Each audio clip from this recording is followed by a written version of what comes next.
Good afternoon to everybody.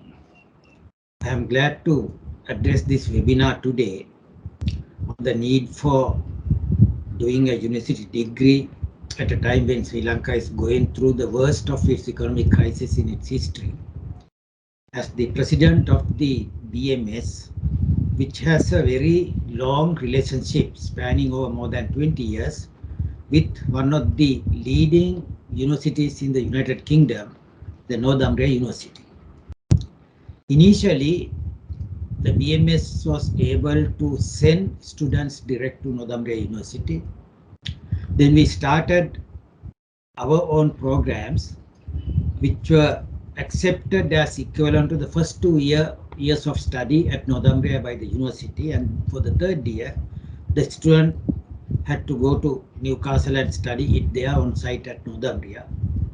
But later on, because of the high academic standards and the excellence that we had maintained, after auditing our performance for more than 4 years, BMS has now allowed, the Northumbria University has now allowed BMS to conduct the final examination and the final courses as well as the examination in Sri Lanka. As a result, the students do not have to go to Northumbria anymore. They can get the same internal degree by being a student of BMS at a fraction of the cost that they might spend if they choose to go and study it at Northumbria University. Now this is good news. And as a result, we would love to allow all our students to complete this Northumbria degree because it's a universally accepted educational program. All the countries in the world accept it, except the Northumbria University as one of the leading recognized universities in the world. And therefore, if a student is given a chance to acquire this high level, high quality degree at a fraction of the cost that he may have to spend if he goes to the original host country and study it there, that would really be an advantage. Now, this really be an advantage at a time when Sri Lanka is going through the worst of its economic crisis today. I don't have to give details of the crisis to you because you yourself have felt the heat of the crisis when you see the long fuel queues for fuel, cooking gas, milk foods, various other commodities and medicines and so forth. And there is a shortage of practically everything that we have been consuming today. And Sri Lanka's economic crisis is so grave that Sri Lanka has not been able to even get an IMF type bailout from the International Monetary Fund because Sri Lanka cannot meet the conditions which the IMF is going to introduce. As a result, the country might get a particular bailout facility from IMF, not immediately, maybe after 6 months' time. So during this period, we find that almost all systems in Sri Lanka, the public service, education, healthcare, transport, energy, trading, banking, and all these services are now provided by these institutions at a drastically reduced level, and probably pretty soon all these systems might come to a standstill, preventing us from doing anything. In these circumstances, we have to think of changing the education system that we are undertaking today. And one good thing is that Professor Ravi Disanayake of the Kalani University will talk to you about the advantages and disadvantages of doing a bachelor's degree and a master's degree. I would just like to point to you that given the present economic crisis in Sri Lanka, it is always better for us to complete a bachelor's degree rather than straight away going for a master's degree. and there are many reasons.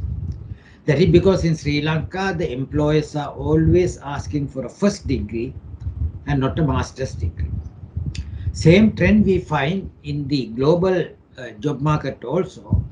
Employers are always asking for a quality first degree rather than asking for a master's degree. If you have a master's degree, that would be an added advantage. But if you have a quality first degree, it will help you to secure a good employment. This is specifically true and valid at a time Sri Lanka is going through the present economic crisis. That is because the jobs are not available. They are very limited number. We already find that the unemployment in Sri Lanka is going up. So is inflation rate. At the same time, because of the economic crisis that we are faced with, our total GDP is going to experience a negative growth in 2022, 23, and possibly in 2024 as well.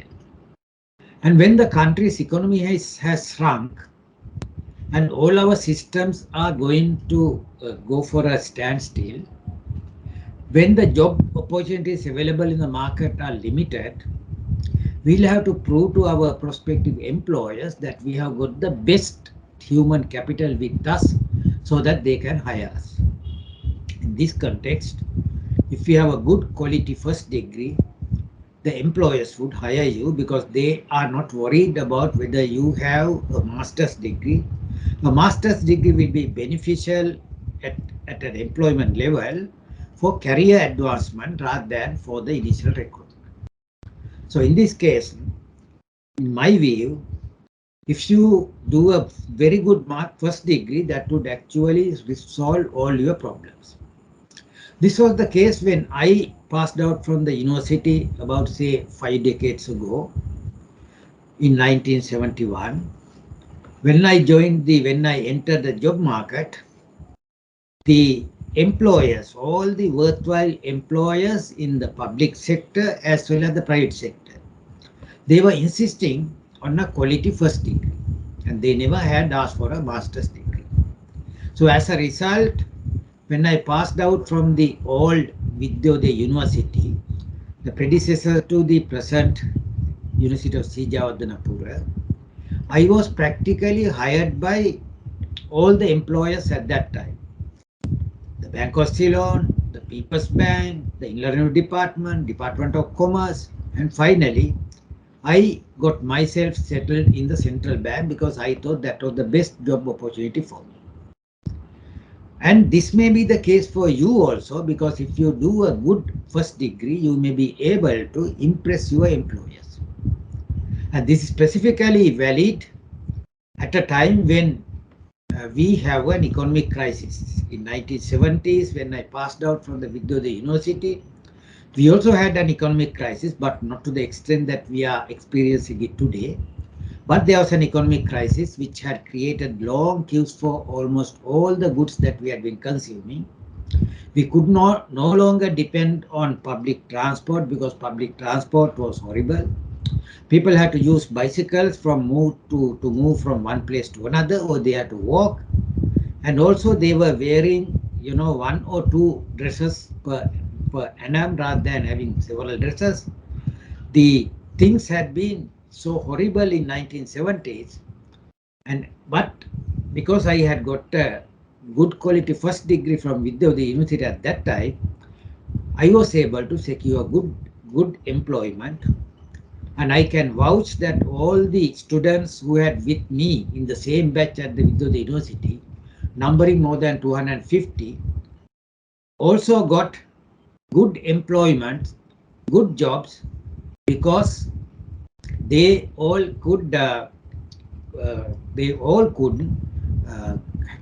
had a good first degree from the Wijewardena University. So therefore, in my view, it is better for all of us to start our academic career with a good first degree rather than going for a master's degree straight away.